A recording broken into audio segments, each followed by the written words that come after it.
अस्सलामु अलैकुम वरहमतुल्लाहि वबरकातुहू। औज़ु बिल्लाहि मिनश्शैतानिर्रजीम। बिस्मिल्लाहिर्रहमानिर्रहीम।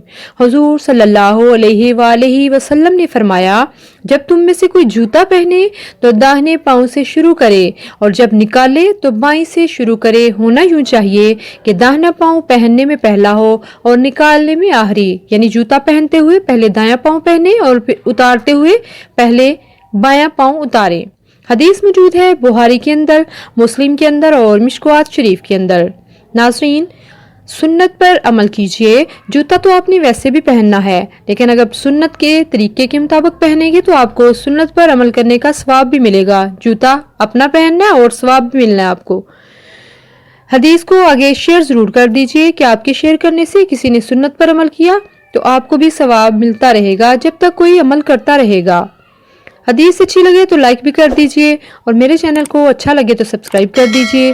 अल्लाह ताला आपको सेहत दे, ईमान दे, अमल करने की तौफीक दे। जज़ाकल्लाह खैर। अल्लाह हाफिज़।